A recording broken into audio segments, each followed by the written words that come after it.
Big Boss Malayalam season 7 live അപ്ഡേറ്റ്സിലേക്ക് പോവാം. Cash മേള എന്ന ടാസ്കുകളിലെ രണ്ടാമത്തെ ടാസ്ക് ആയിരുന്നു ഇപ്പോൾ ലൈവില് നടന്നത്.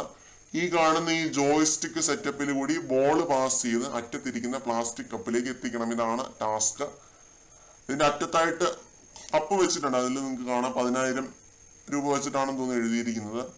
10,000 രൂപയാണ് അനീഷ് ഈ ഒരു ടാസ്കിൽ നേടിയത്. അടുത്തതായിട്ട് വന്നത് അക്ബറാണ്. അക്ബർ മികച്ച രീതിയിൽ തന്നെ പെർഫോം ചെയ്തു. 20,000 രൂപ നേടി ഈ ടാസ്ക് വിജയിച്ചിരിക്കുന്നത് അക്ബറാണ്. പിന്നെ സാബുമാൻ വന്ന് നേടിയത് 10,000 രൂപ. ഇവര് 3 പേരുമാണ് ഈ ഒരു ടാസ്ക് വിജയിച്ചിരിക്കുന്നത്. കഴിഞ്ഞ ടാസ്കിലും അക്ബർ ജയിച്ചിരുന്നു. അക്ബറിന് കുറച്ച് പൈസ കഴിഞ്ഞ ടാസ്കിലും കിട്ടിയിരുന്നു. അപ്പൊ ഈ ഒരു ടാസ്കിൽ തന്നെ അക്ബറിന് ഇതിപ്പോ നല്ലൊരു എമൗണ്ട് ആയി. എന്തായാലും ഈ ഒരു ടാസ്ക് 40,000 രൂപയുടെ ടാസ്ക് ആയിരുന്നു. 40,000 രൂപയും നേടിയതിന് അഭിനന്ദനങ്ങൾ എന്ന് ബിഗ് ബോസ് എല്ലാവരോടുമായിട്ട് പറഞ്ഞു.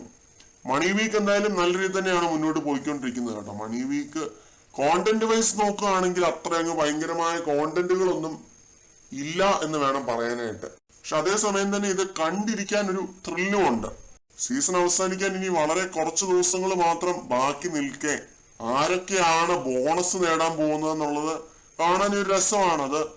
അത് തന്നെയാണ് ബിഗ് ബോസ് ഉദ്ദേശിച്ചിരിക്കുന്നത്. വിന്നറുടെ അമൗണ്ടിൽ നിന്നും കുറയ്ക്കേണ്ട ഒരു പൈസ ആയിരുന്നില്ല. എല്ലാവരും ഇപ്പൊ ഹൗസിനകത്തുള്ള ഒരാൾ ഒഴികെയുള്ള ബാക്കി എല്ലാവരും നല്ല കണ്ടസ്റ്റൻസ് തന്നെയാണ്. എല്ലാവർക്കും ബോണസ് ആയിട്ടായിരുന്നു ഈ പൈസയൊക്കെ ബിഗ് ബോസ് കൊടുക്കേണ്ടിയിരുന്നത്. അല്ലാതെ വിന്നറുടെ അമൗണ്ടിൽ നിന്നും അല്ല. വിന്നറ് തീർച്ചയായിട്ടും അവർക്കൊക്കെ ഒരുപടി മുകളിൽ, ഇപ്പം 8 പേരാണുള്ളതെങ്കിൽ 8 പേരുടെയും ഒരുപടി മുകളിൽ പെർഫോം ചെയ്യുന്നത് കൊണ്ടാണ് വിന്നറിന് 50 ലക്ഷം രൂപ കിട്ടുന്നത്. ആ കാര്യത്തിൽ മാത്രം ചെറിയ വിയോജിപ്പുണ്ട്.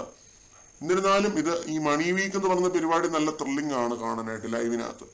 അപ്പൊ ഇതായിരുന്നു ഈ ഒരു ടാസ്ക്. കൂടുതൽ അപ്ഡേറ്റ്സുമായിട്ട്